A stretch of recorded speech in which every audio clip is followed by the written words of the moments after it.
നമസ്കാരം. ആരാണ് സുരേഷ് ഗോപിയെ ഇങ്ങനെ ഭയപ്പെടുന്നത്? എന്തിനാണ് ഇവരിങ്ങനെ സുരേഷ് ഗോപിയെ ഭയപ്പെട്ടുകൊണ്ടേയിരിക്കുന്നത്?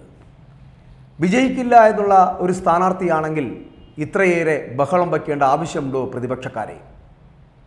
എന്തിനാണ് അദ്ദേഹത്തെ നിങ്ങളിങ്ങനെ ഭയപ്പെടുന്നത് എന്ന് ചോദിക്കാതിരിക്കാൻ കഴിയുന്നില്ല. അദ്ദേഹം നടപ്പിലാക്കുന്നതോ അദ്ദേഹം നടപ്പിലാക്കാൻ ശ്രമിക്കുന്നതോ ആയിട്ടുള്ള പ്രവർത്തനങ്ങളെ പ്രതിരോധിക്കാൻ നിൽക്കുന്നത് എന്തിനു വേണ്ടിയിട്ടാണ്? തൃശ്ശൂർ എന്ന് പറയപ്പെടുന്ന ലോക്സഭാ മണ്ഡലത്തിൽ അദ്ദേഹം വിജയിക്കുമെന്ന് ഉറപ്പുള്ളത് കൊണ്ടാണോ നിങ്ങൾക്കിങ്ങനെ ഇദ്ദേഹത്തെ ചൊറിയാൻ ശ്രമിച്ചു കൊണ്ടിരിക്കുന്നത് എന്ന് പറയാതിരിക്കാൻ കഴിയുന്നില്ല. സുരേഷ് ഗോപിയുമായി ബന്ധപ്പെട്ട് വരുന്ന വിഷയങ്ങളിലൊക്കെ എന്താണ് സംഭവിച്ചുകൊണ്ടിരിക്കുന്നത്? അദ്ദേഹം പറഞ്ഞൊരു കാര്യം പറയട്ടെ. എൻ്റെ ത്രാണിക്കനുസരിച്ചാണ് ലൂർദ് മാതാവിന് ഞാൻ കിരീടം നൽകിയത്. അതിൻ്റെ കണക്കെടുക്കാൻ നടക്കുന്നവർ ആദ്യം സഹകരണ ബാങ്കുകളിലേക്ക് പോകണം. അവിടെ ചോരയും ജീവനുമൊക്കെ നഷ്ടപ്പെട്ടവരുടെ ആ കണക്കെടുക്കുക. അല്ലാതെ അതിനപ്പുറം സുരേഷ് ഗോപി എന്ന് പറയപ്പെടുന്ന എന്നെക്കുറിച്ച് നിങ്ങൾ വെറുതെ പഴങ്കഥകൾ പറയുന്നത് കൊണ്ട് യാതൊരു അർത്ഥവുമില്ല എന്ന് കൂടി സൂചിപ്പിക്കുകയാണ് സുരേഷ് ഗോപി.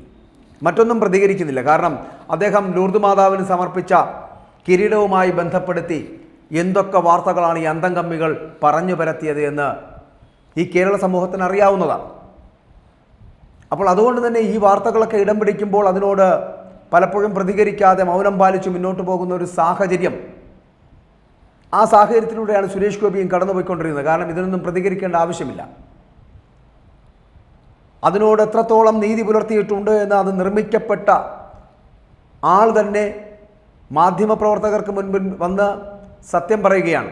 കാരണം സുരേഷ് ഗോപി കുറേ അധികം സ്വർണം തന്നു, എന്നിട്ട് കണക്ക് നോക്കാതെ നിങ്ങളൊരു കിരീടം ലൂർദ് മാതാവിന് ഉണ്ടാക്കി കൊടുക്കുക, അതിൻ്റെ അളവും കാര്യങ്ങളും നിങ്ങൾ തന്നെ എടുക്കുക, അതിനുശേഷം അത് തയ്യാറാക്കിയാൽ അത് നമുക്കവിടെ സമർപ്പിക്കാമെന്ന് സുരേഷ് ഗോപി പറഞ്ഞു. അദ്ദേഹം നൽകിയ സ്വർണം കിരീടത്തിന് ശേഷം, കിരീടം നിർമ്മിച്ചതിന് ശേഷം ബാക്കി വന്നവ അത് സുരേഷ് ഗോപിക്ക് തന്നെ മടക്കി കൊടുത്തു എന്ന് പറയുന്നുണ്ട് ആ പണി ചെയ്ത ആൾ.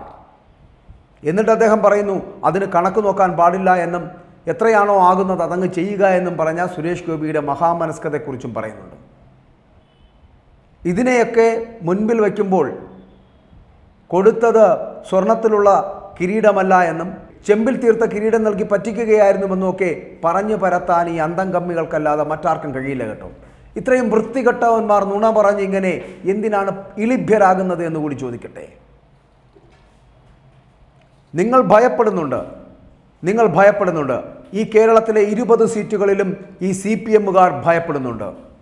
കാരണം വളരെ കൃത്യമായിട്ടുള്ള ഇടപെടലുകൾ നരേന്ദ്രമോദിയുടെ ഭാഗത്തു നിന്നുണ്ടാകുന്നു, BJP-യുടെ ഭാഗത്തു നിന്നുണ്ടാകുന്നു, എത്തുന്ന സ്ഥാനാർത്ഥികളുടെ ഭാഗത്തു നിന്നുണ്ടാകാൻ പോകുന്നു എന്നറിഞ്ഞതുകൊണ്ട് തന്നെ അന്തംകമ്മി കൂട്ടങ്ങൾ നുണകൾ പറഞ്ഞ് പ്രചരിപ്പിക്കുവാൻ തുടങ്ങിയിരിക്കുന്നു. ഏത് കാര്യത്തിനും നുണ മാത്രം പറയുന്ന ഒരു വൃത്തികെട്ട പ്രസ്ഥാനമായി CPM മാറിയിരിക്കുന്നു. ഒപ്പം ഈ കോൺഗ്രസ്സുകാരുമുണ്ട് കേട്ടോ, പറയാതിരിക്കാൻ കഴിയില്ല. അവരും ഇതിന് കൂട്ടുപിടിച്ച് കുടപിടിച്ച് മുന്നോട്ട് പോകുന്നുണ്ട്.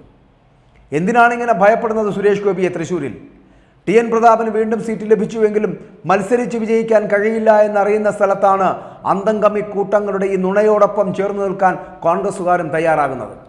ഒരിക്കലും വിജയിക്കില്ല എന്നുറപ്പുള്ള VS സുനിൽകുമാറിനെ കൊണ്ടു നിർത്തി തൃശ്ശൂർ മണ്ഡലം പിടിച്ചടക്കാൻ കഴിയുമെന്നുള്ള ഒരു മോഹമുണ്ടല്ലോ, അത് വ്യാമോഹമാകാൻ പോകുന്നു എന്നുള്ള കാര്യത്തിലും സംശയമില്ല.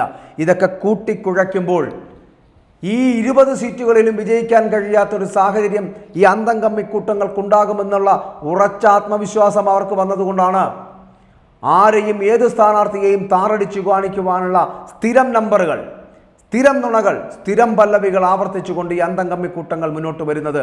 അതുകൊണ്ട് അദ്ദേഹം പറഞ്ഞതുപോലെ, സുരേഷ് ഗോപി പറഞ്ഞതുപോലെ, പ്രതികരിച്ചതുപോലെ ഒരേ ഒരു കാര്യം പറഞ്ഞാൽ മതി. എൻ്റെ ത്രാണിക്കനുസരിച്ചുള്ളതാണ് ഞാൻ ലൂർദ് മാതാവിന് നൽകിയത്.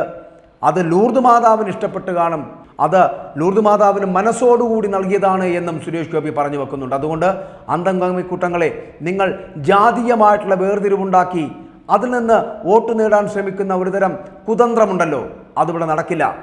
എല്ലാ തരത്തിലുള്ള സമൂഹത്തിലുള്ള ജനങ്ങൾക്കും BJP എന്ന് പറയപ്പെടുന്ന തൊട്ടുകൂടാത്ത പാർട്ടിയാണ് എന്ന് പറഞ്ഞു വരുത്തി വെച്ച നിങ്ങളിൽ നിന്ന് വ്യത്യസ്തമായി സമൂഹം തിരിച്ചറിഞ്ഞിരിക്കുന്നു.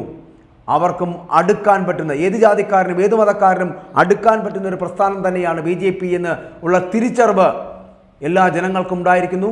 അതുകൊണ്ട് അന്തംകമ്മികളെ, നിങ്ങളുടെ ഈ നുണപ്രചരണം അവസാനിപ്പിക്കുക, യുദ്ധം ചെയ്ത് വിജയിക്കുവാൻ ശ്രമിക്കുക.